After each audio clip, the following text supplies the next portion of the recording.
You're listening to the Full-Time Function Musician Podcast, the #1 resource for growing your function musician business.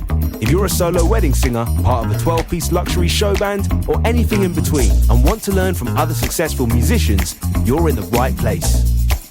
You're listening to the Full-Time Function Musician Podcast, Season 2, Episode 1, and it is good to be back. My name is Jack Twiner, and I am the host of this podcast. Firstly, thank you for all the kind words and the patience with coming back for Season 2, and it's probably been a little bit longer than I'd said, but for those of you that don't know, I started this podcast in January last year, 2024, with the aim of doing one episode a week for at least a year, just to see where the podcast went. But running a podcast is really hard work, and I was struggling to keep up with everything, so we took a little break to regroup and think of a new plan. And I knew that I definitely didn't want to stop doing the podcast because I love making it and getting to chat to so many awesome people and learning their stories and successes, but I needed to make it more manageable for me. So here we are with a new plan that is going to be doing shorter seasons with little breaks in between. I'm aiming, I think, for maybe 12 episodes a season with maybe a 5-week gap or so in between. That's the plan for now. It may change, but we'll see how we go. So if you are new to this podcast, then welcome. This podcast exists to help grow your function musician business. I have new guests on every week, and we chat about all the things that have worked for them and made them super successful, and also some of the things that haven't worked for them, so we can all learn and grow and have super successful businesses that don't kill us along the way. So what's new for Season 2? Well, we have a dedicated Instagram page now where I will be sharing some short video clips from each episode and some other bits as well. So if you want to put some faces to some names, then definitely go and give that a follow. Just search the Full-Time Function Musician Podcast on Instagram and you'll find it. Also, I'm going to be running a giveaway for this season where you can win a £100 Amazon gift voucher. All the info on how to enter that is on the Instagram page, but I'm also going to run through it here as well.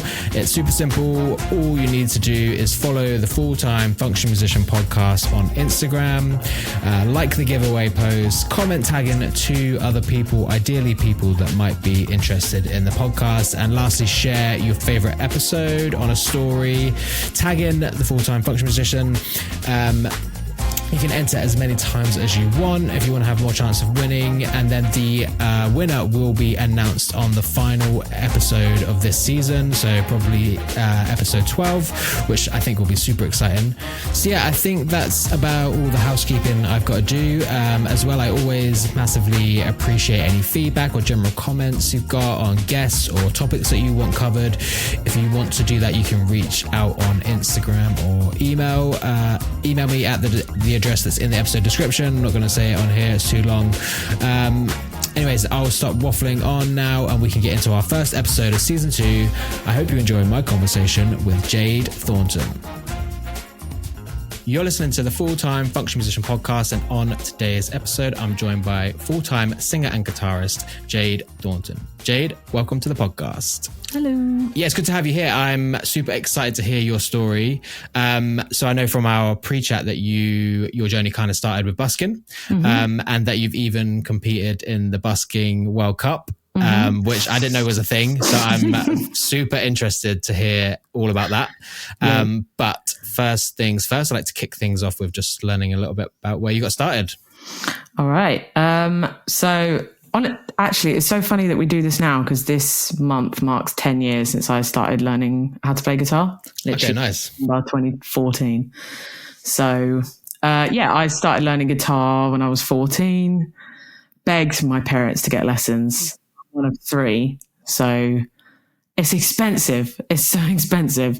So I had to beg and it was like my parents were like, if we give it to 1, we have to give it to 3. Yeah. So fair enough. Like I completely understand. So my begging worked and I got guitar lessons and I persevered and I was playing like 2 hours, 3 hours a day. Sorry to my sister who shared a room with me. And then I went through school, I went through college, I did music performance, music technology, A-level. And then I chose not to go to uni. against my teacher's advice. And then, I went straight into retail because that's what I was doing on the weekend, started doing that more full time. Yeah.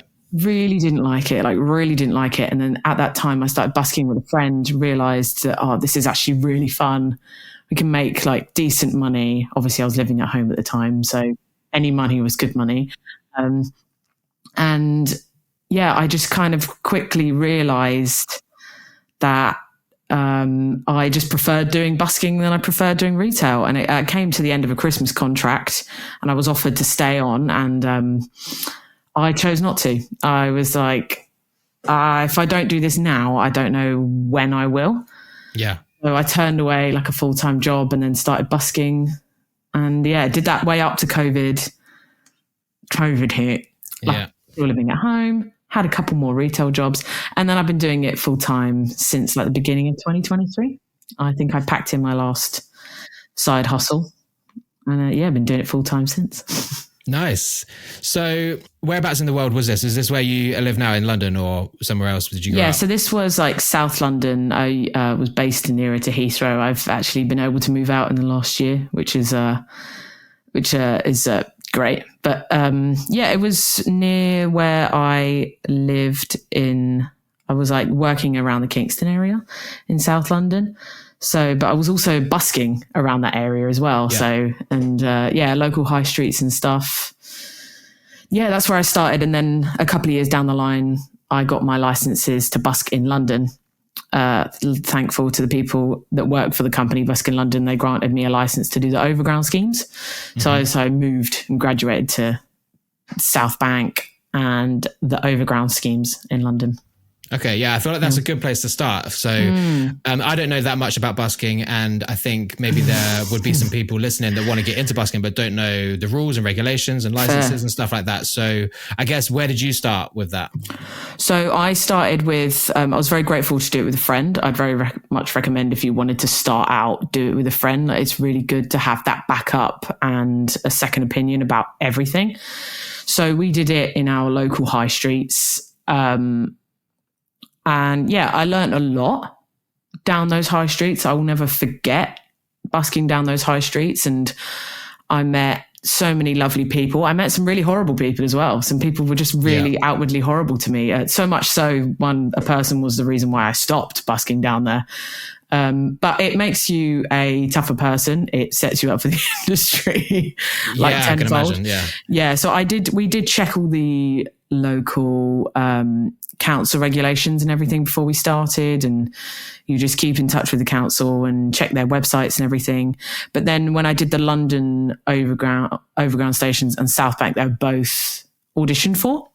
Okay. So they're heavily regulated in London. And the overground, I get slots booked in every 2 weeks, etc. South Bank is like a kind of first come, first serve basis and queuing system. So, yeah. Okay, so that's the in the underground. You've got those little circles in certain areas that do you book that? I wasn't lucky enough to get an underground license this year.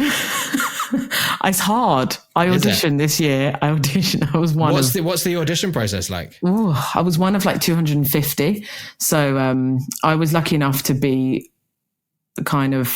had a bit of a fast track to an audition because I'm already on the Busking London books. Yeah. So I didn't have to get selected for an audition. I did the audition. It was in an underground station and had to perform to a panel of judges. And I was right at the beginning of the audition process. So I had to wait for like 4 weeks. It was agonizing. And I didn't get it.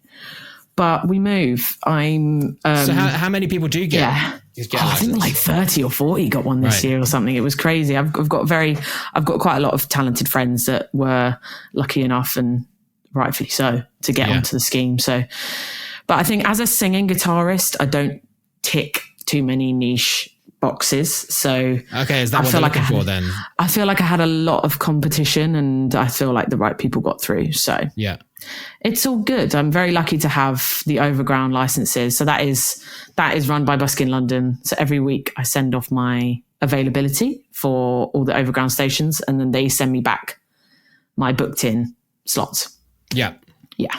It's way more organized than I than I thought it was. Yeah, I get that all the time. Yeah. Is that just London? I assume it's mainly London. Other cities you can just kind of turn up, or I believe council so. things, or as far as I know, it's just London. It's not the South Bank. So the South Bank is you turn up. If there's no one there, you can play for an hour. We do an hour, and then you have like a 5-minute turnover, and you leave your equipment in the queue to make your place in the queue. So if there's 5 sets of equipment from 5 musicians, it's a 5-hour wait. Right. Is that how long you get then? Yeah. You get an hour per slot? You get an hour, yeah. So on the Overground, you get 2. And then on the South Bank, you get 1. But if no one turns up, you could play all day. But no one wants to hear that. Yeah. And so you can make enough to live on by busking alone? Yeah. You get out what you put into it, like many things in life, I think. I've got a lot of friends that I really look up to that have been doing it a lot longer than me. And I really looked at their dedication to the craft, and I really tried to emulate that. And I just thought, when I left my job behind, I was like, I have nothing else. I have to put everything into this. Yeah. And I wasn't even living. I was still living at home. So I had the luxury of, just having to like pay for my car, and that's it really. I'm very grateful. But I just thought, if I want to start making this a career and I want to start making a life for myself, I have to put everything into this. Otherwise I'm going to get nothing out of it. What does that involve? Like how many days a week are you doing it? How many hours a day? When I was doing my local high streets, I was doing 3 to 4 days a week, maybe. Yeah. And but I'm very grateful that it has slightly started to shift now. So I'm doing a lot more gig work at the weekends. And Friday, my Fridays, Saturdays, Sundays are usually booked now, but they come from busking or agencies. So they work hand in hand. So, but I was doing 3 or 4 days a week, maybe. Yeah. That's a lot still. Like, and especially and I guess is it seasonal as well, or do you still out there in like December, like gloves on no, like you can't wear gloves playing guitar, can you? So, so December is, people can be very generous. I'm very grateful that they are, but it gets cold. It gets real cold. So, like I say, a lot of shout out to my friend Charlotte Campbell. She's been doing this a lot longer than I have, and I've taken a lot of advice from her. So I remember seeing on her Instagram story a little while ago, she said my limit is 5 degrees. If it goes below 5 degrees, no. And if it gets windier than 15 mile an hour, no. I suppose at some certain points as well, there's not going to be people out, so that it really isn't worth your time. No. Right? Yeah, exactly. So it's just making that balance of, is this worth losing the circulation in my hands? Possibly a finger as well. Yeah. So you do have to set your limits and stuff, because there's no point. If you lose your health and your health deteriorates, there's no point, is there? Yeah. If you're out there catching a cold and then you can't sing, exactly. Then it's pointless. So do you find like certain areas are better and more profitable, or is it kind of just, does it like change over time, or? We were talking about this the other day, actually. I feel like there's so many factors that impact busking that people don't think about. Like wind is one that people don't think about. If it's super windy, your equipment blows over, no one wants to stand around and hear you play. Like it's not worth it. The proximity to payday is what people don't think about. And I've found a big impact on my earnings with proximity to payday. So if it's 5 days after payday, I usually do quite well. If it's just before payday, I'm like, I get it. I totally get it. So if the sun is shining, you're on the South Bank, it's like the summer holidays or the Easter holidays, or if it's like just near Christmas and the Christmas market has started, it's wonderful. But if it's drizzling with rain, I once busked for 3 hours and I think I made £7. So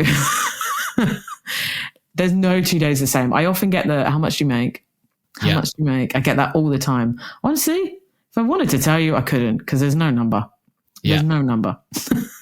I mean, it's difficult. I imagine it is. Like, so I want to get onto the Busking World Cup in a sec, but I also want to talk about so you've started to transition into more private gigs and weddings and stuff like that now. Yes. So when did that come about? How did that come about? I could actually pinpoint the first time somebody asked me for a gig. I was in the high street and somebody walked past me and they just yelled, "Do you do private gigs?" And I went, "Yeah."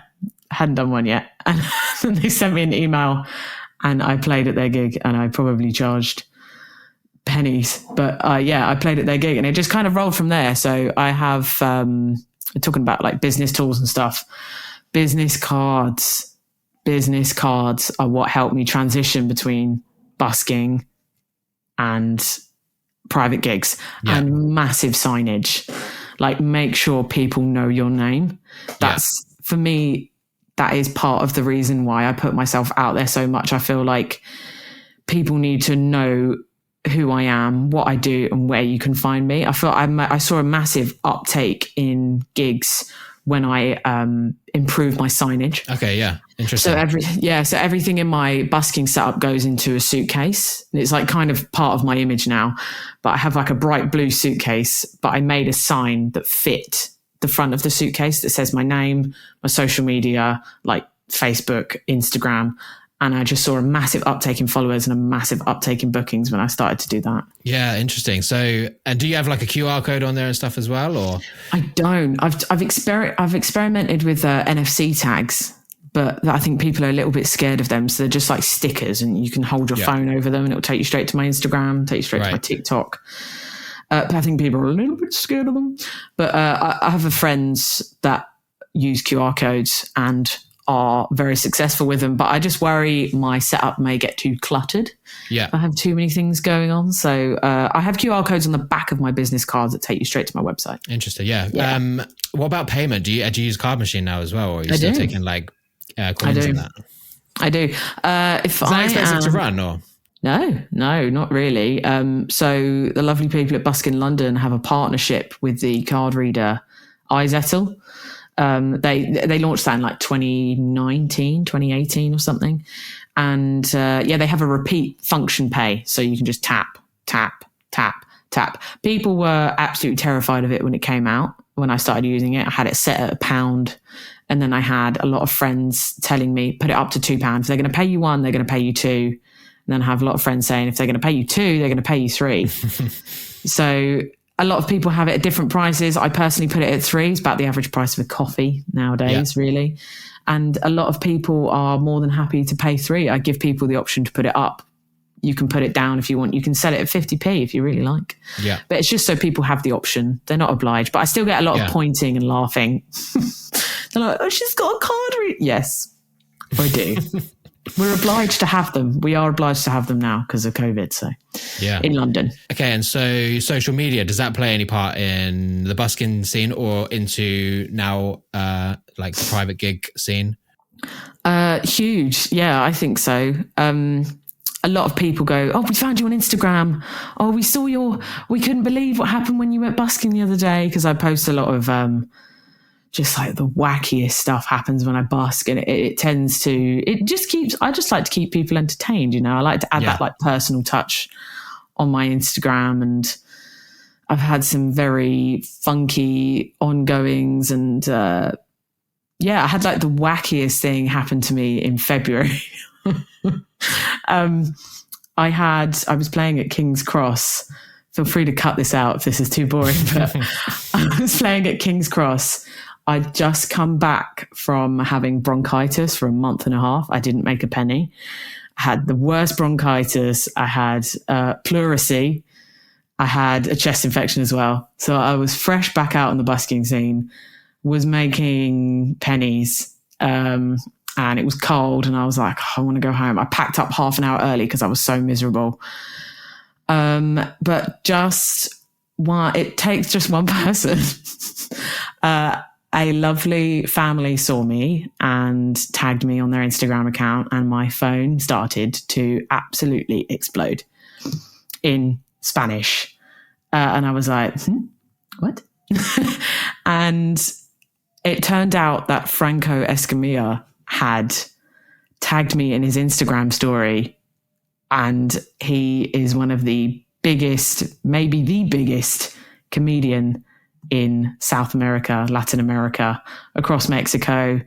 yeah, he's like a household name, apparently. He tagged me on his Instagram story. He had 11.5 million followers. Whoa. Yeah, it was a crazy 24 hours, like 2 or 3 weeks, actually. It was maybe one of the craziest experiences of my life. Yeah. And I gained about 8,000 followers overnight. Wicked. Yeah. That's It was awesome. mental. Yeah. We'll get into some of your like good gigs, worst gigs and that at the end, like because I imagine you've got some interesting stories. So I mean, it sounds like then really now your Busking is your like marketing, and that's awesome. Like just literally getting out there, like boots on the ground, and like making gigs come to you. I love that. Thank you.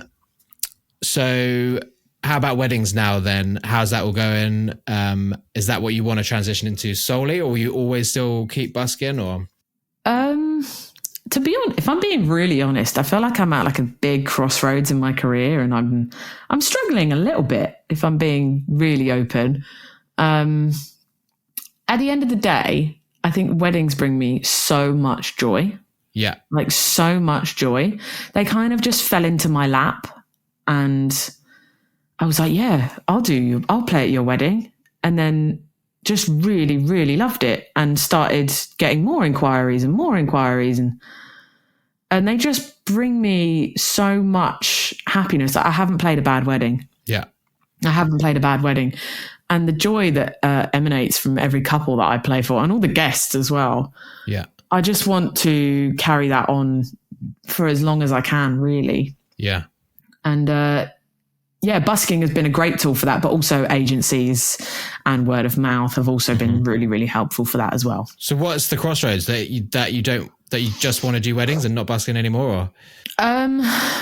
It's a crossroads. It's a roundabout with a lot of exits in my head, to be honest.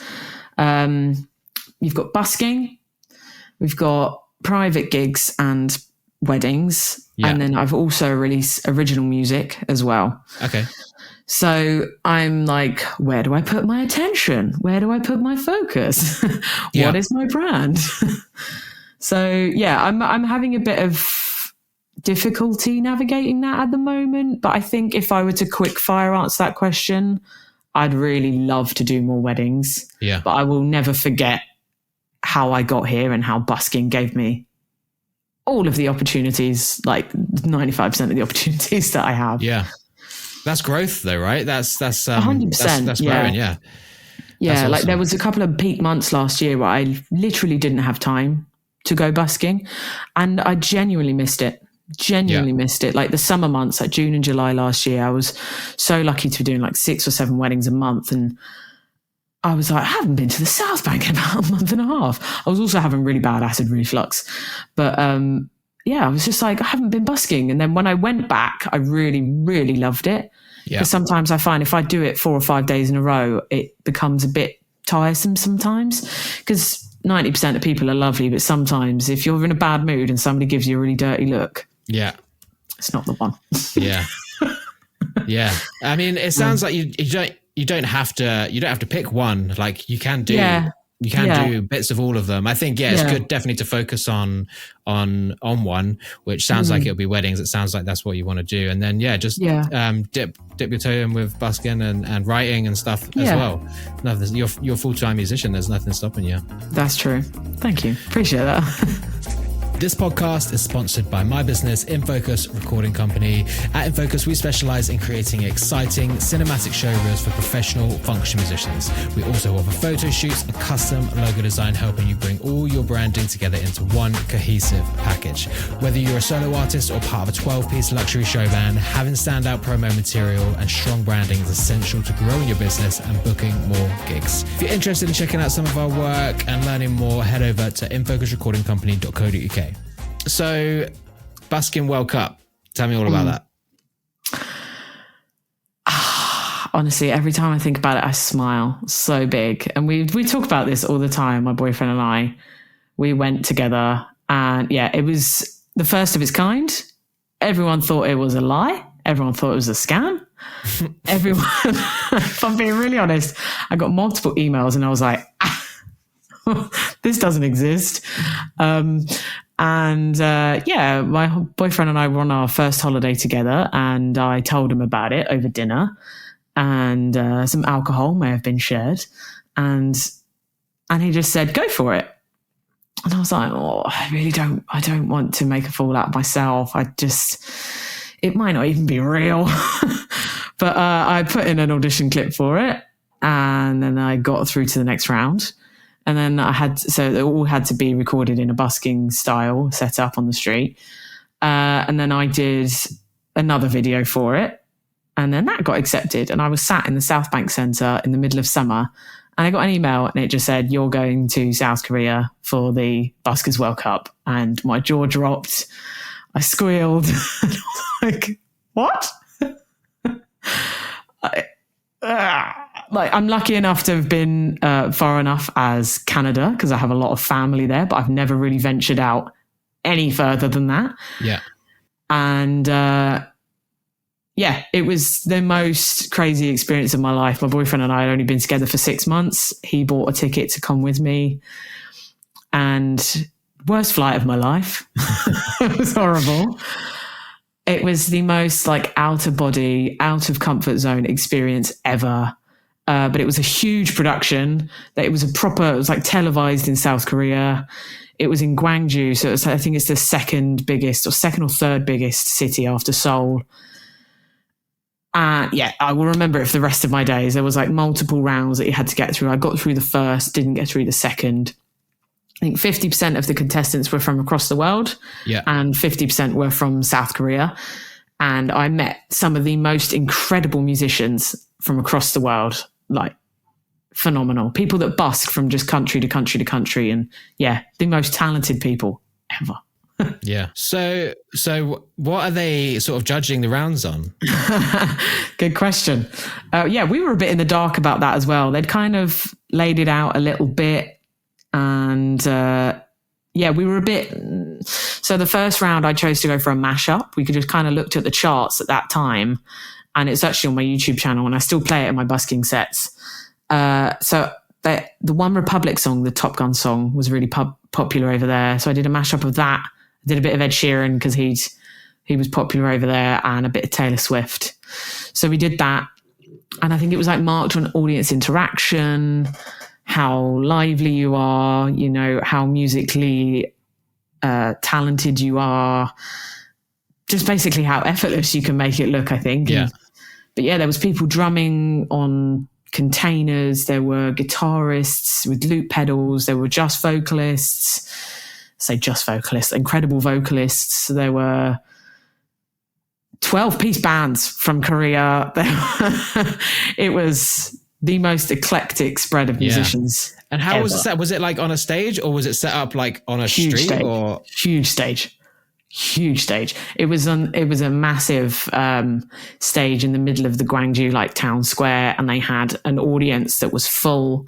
They had the judging panel at the back. They had TV cameras, and you had the beautiful backdrop of the Gwangju mountains, and it was incredible. And then they stepped it up to the final. They had massive screens and stuff. It was amazing. So what is the prize for the winner? It was £60,000. Really? Jeez. Yeah.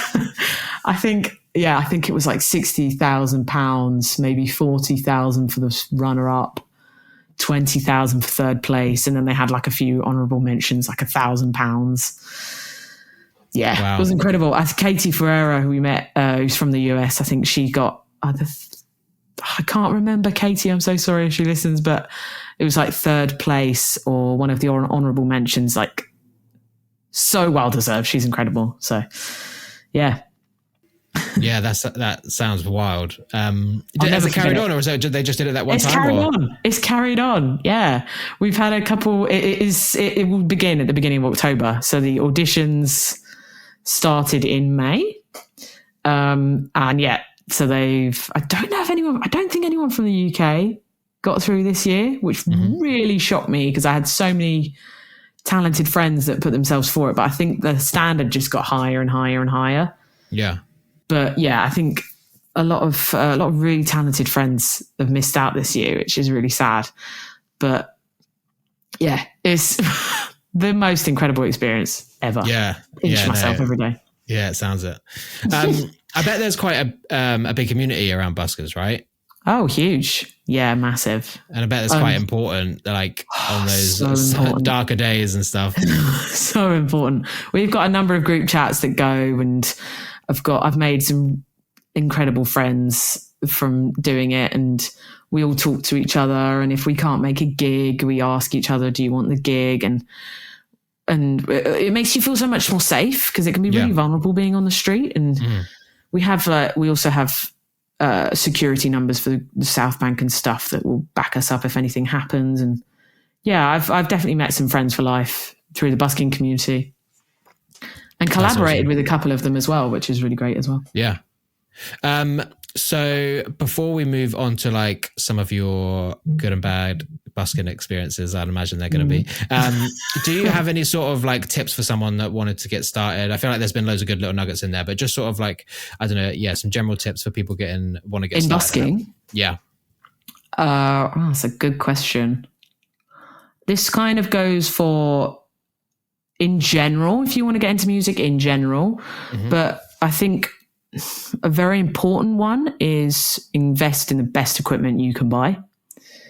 I had to quickly, when I started doing more private gigs through busking, I had to upgrade quite a lot because people couldn't hear me because I had a little street amp. Yeah. And they're great for on the street, but I feel like if a lot of people go, oh wow, she's got a really good clear sound, like they'll take you a lot more seriously. Yeah. Invest in good signage, like I say, there's something I learned from retail. If you don't have things on a big clear sign, it's not going to come across. Business cards are great. You're not going to please everyone. Some people will just really not like you for the sake of really not liking you. So, and I learned that really early on, at quite a young age as well. Tears were shed. Yeah. But yeah, some people are just not going to like you, and you kind of have to come to terms with that as a musician, I think, in its entirety.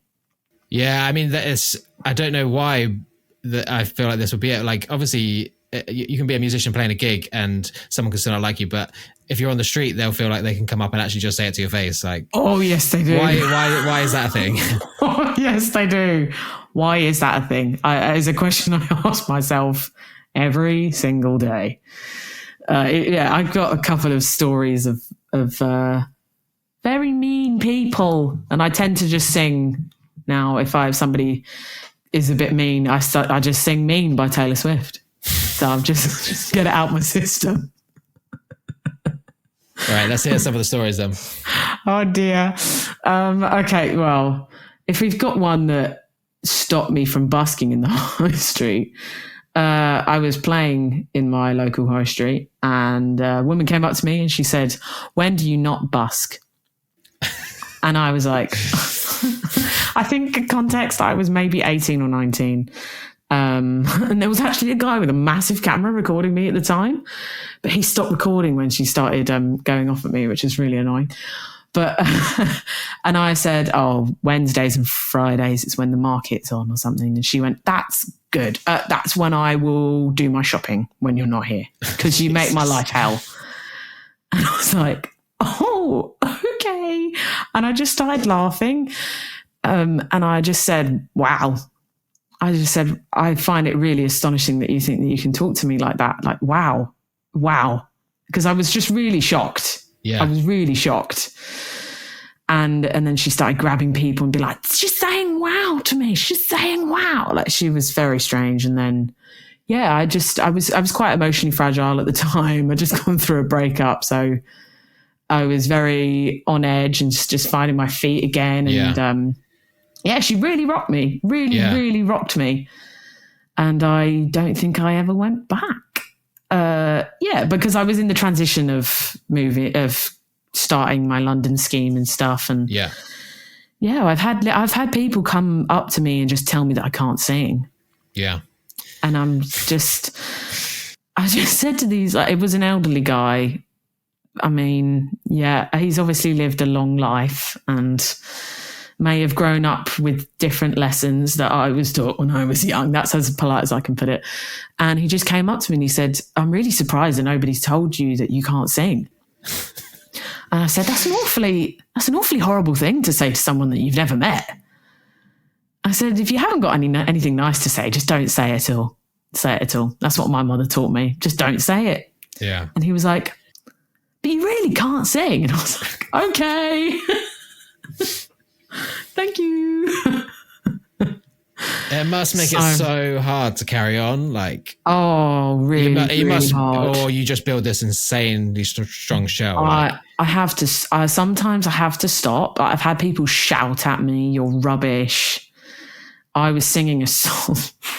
I was singing an original song about anxiety, and I had somebody hold their hands over their ears like the monkey emoji and shout at me expletives, and I just had to stop because I was so shook.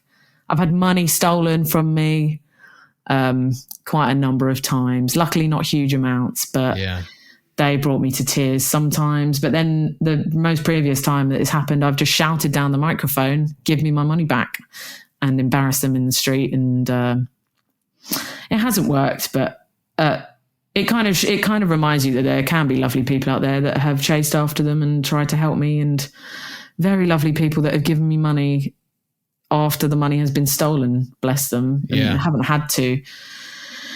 But yeah, it really shakes you to your core. It really does. And I feel like if I hadn't done things like retail and stuff like that, where I've had just people shout in my face, I wouldn't have been set up to deal with those kind of situations, as horrible as they can be. Yeah, I suppose that, like you've said earlier, that's now set you up that you can kind of handle anything now.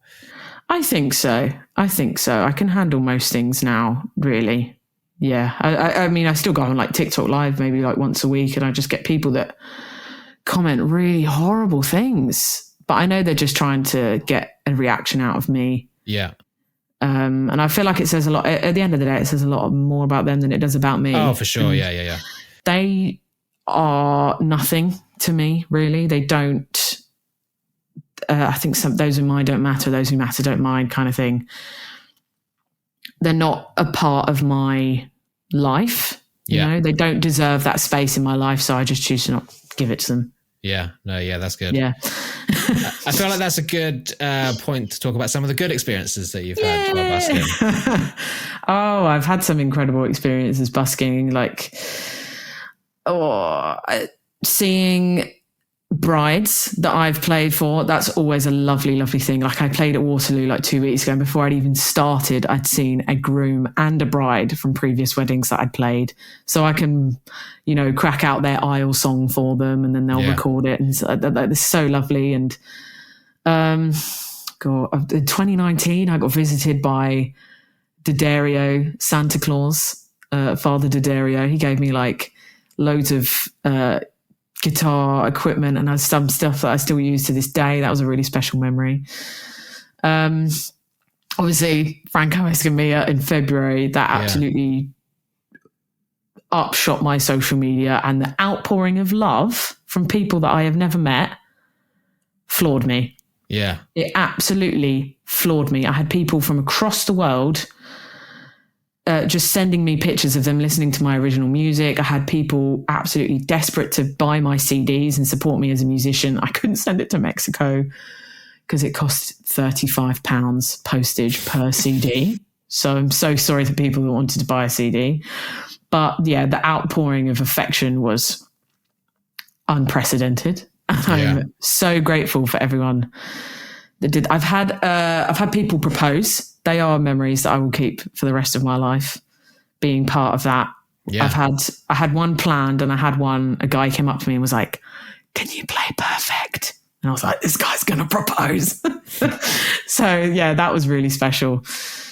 And those are my like busking experiences. I'd say my best private and function gig experiences, obviously Korea. Yeah. Obviously.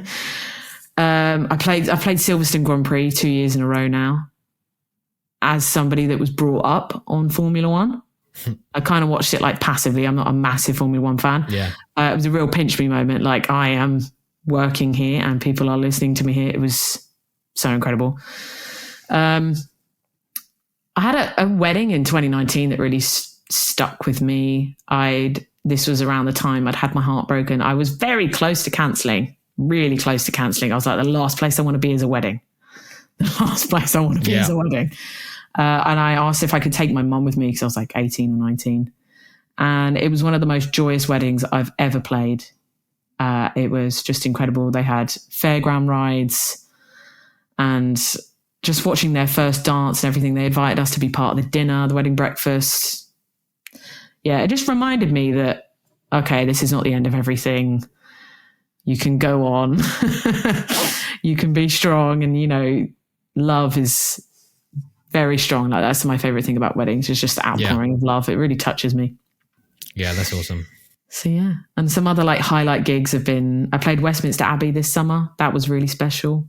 And I played the Hard Rock a number of times. That never gets old. I love the Hard Rock Cafe. And yeah. That's a much nicer end to the stories for sure. And I feel like you're so early on in your career still and so much further to go. So I'm excited for you. Thank you. Yeah, it feels like I've been doing this for so long, but then when I look at the numbers, I'm like, oh, it's not that long. Yeah. It's not that long. Yeah, awesome. So before we move on to the final quickfire round, is there anything that we haven't discussed that you'd like to discuss, or anything I haven't asked you that you want to be asked? I don't think so. I think we've covered most things, to be honest. Yeah. Yeah, cool. So quickfire round coming up. I always read these wrong, so. That was one I was going to say, actually. Was the best and worst experiences. I was going to say, I wasn't going to name names, but I think the worst gig experiences I've had is when people don't listen. Yeah. And I'm playing to no one. And it's not necessarily when people don't listen because they might be mingling, but it's when people disrespect my equipment and me. Yeah. That is a thing I'd say to up and coming musicians. Don't be afraid to set physical boundaries around where you're playing. That's the thing I've learned when busking, like asking people to take a step back. But I've played a couple weddings and parties and stuff where people have backed into my equipment, knocked my microphone, it's knocked me in the teeth, or hit me in the collarbone. And they've been. I know they don't do it on purpose, but. Yeah, those have been my most unpleasant ones. Yeah. So again, that section weddings come with their own set of challenges, right? They really do. And that is something I'm still learning. Yeah. Definitely. Okay, so quick fire round. Question 1. What is the most effective thing you've done to market yourself or your business? Okie dokie. Well, I'd say busking. Yeah. If you didn't say busking. That, I'd be like, surely it's busking. Busking and being as active on social media as I possibly can. And I'd written notes and now I'm getting thrown off. I might have not covered. Pretend that you haven't heard these questions before. What questions? I've never heard these before. I'll cut that out. Most effective thing. So we've got busking, business cards. I haven't really dipped into social media ads. I think I should probably do that a little bit more, but I need to do it properly so I'm not wasting my money. Yeah. And making my sign when busking as big as possible and getting on as many agencies as I can. Yeah. What have you learned in the last 3 months that you wish you knew 3 years ago? Set boundaries with clients. Try and enforce. I think there's this myth that because you're self-employed, you should be available 24 hours a day, 7 days a week. Yeah. If you go on holiday, set an out of office like a business person would do, like an office worker. But if you want to remain, if you're going on a short stay, do whatever you want at the end of the day. But I found it really beneficial to just say, actually, I'm taking a little bit of time away. I will reply to your email in a couple of days. And I think boundaries with people also include kind of saying, this is how long I will play. This is how much it will cost if you'd like to keep me for extra time. I think that's a lot of, I'd let that slip a lot when I was younger and missed out on a lot of opportunities for payment, basically. Yeah. And let a lot of things slide. managing my money has stepped up a lot since I've moved out. I think that's really important. I kind of try and treat this job like I would any other, and I accumulate all my money and I give myself a payday, and I hold any money for gigs that I haven't actually completed yet. So when I've done it, it doesn't feel like I've done it for free. Yeah. I found that really beneficial. And another thing with boundaries is also take deposits. That's something I was really bad with. Take deposits and set guidelines for your client as to when it becomes non-refundable, refundable, etc. Yeah. Get good contracts, like get them in place. Yeah. And especially when it comes to weddings, make yourself a checklist. Ask all of your brides and grooms and couples the same things. Where do you want me? When do you want me? What's a contact number that's not you, etc., etc. Loads of good nuggets there. Thank you. If you were just starting out now, what is the first thing that you'd do? We kind of touched on this earlier, but I think I would get better equipment earlier. I would. There was nothing wrong with the equipment that I had, but I feel like since in the I think about a year and a half ago, I upgraded my equipment, and I've really seen a big uptake in my confidence whilst using it. Clients take me a lot more seriously when I have a lot. Is this PA you're generally talking about? Or? Yeah. So I started with a small Roland Street Cube. They're great for buskers, or a Bose S1 Pro if you want to start busking. They're battery powered, and they also last really well on stands as well. But I was struggling with my sound, and now I have the bigger Roland Street Cube. I'm thinking of upgrading that again. But in the past year and a half, I've got a Bose L1. So it's the big one with the extendable pole. And the sound quality is incredible. And I've had so many compliments on it from gigs. They're like, your sound equipment is really impressive. I'm like, thank you. I suppose you need like sort of two different things, because you need something good for like weddings and stuff, but also something you can carry for busking. Like, Indeed. Yeah. Hence why I have the two. I'm very lucky to be able to buy the two and store the two, because I know everyone's not lucky enough to be able to do that. But yeah, I kind of do have two different setups now, which is what I'm trying to focus on, is improving both of my setups really. Yeah. And I've started setting aside a budget every month for reinvesting in my business, which I think is also really important as well. Yeah, definitely. So what is the biggest mistake you've made in your business, and what did you learn from it? Undercharging, undervaluing my time. Like, you're not only charging for the time that you are at the gig, you're charging for the time practicing. I didn't used to charge for learning new songs either. Oh, that used to stress me out. I now have a lot of other musicians I know. I now do 2 for free, and then I charge if you want any more than that, because they take up so much time. My Spotify Wrapped is just going to be wedding songs from clients. They're going to be none of my own personal music, because I have to listen to them all the time. So charge for them. And take deposits. That was also a mistake that I used to not make. I've been messed around quite a couple of times and held important dates for weddings that I am no longer booked for, which is really bad. Yeah. So take deposits, get contracts in. Very good advice. Thank you. And lastly, is there any specific tools or apps that help you manage your business? I think the game changed when I started. It sounds really simple, but when I started using Google Calendar. Yeah. I was very like a physical calendar person, but when I started using Google Calendar, it helped me keep on track of everything so much better than I ever could. Agencies, I think, are really important. They're a really good tool. If I can name the agencies, I think Encore is probably my favorite one. I think it has come up on this podcast before, but I've met the people that run Encore, and they're really, really lovely group of people, really personable, really want you to succeed. So I really like using Encore, and I've had some really great opportunities from Encore. And I've dabbled in like social media planning tools when I go away. sometimes. Okay. I don't use them majorly because I've heard they decrease your engagement. Yeah. I've heard that. Yeah. Annoying. There we go. That's it. Yay.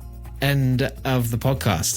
That's been so good. So many good little nuggets of knowledge and wisdom. It's been really interesting hearing your story as well.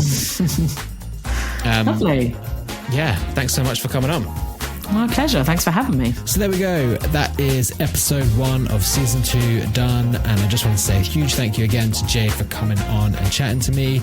If you want to see more of what she gets up to, you can find her Instagram at Jade Thornton Music, and her website is also jadethorntonmusic.com.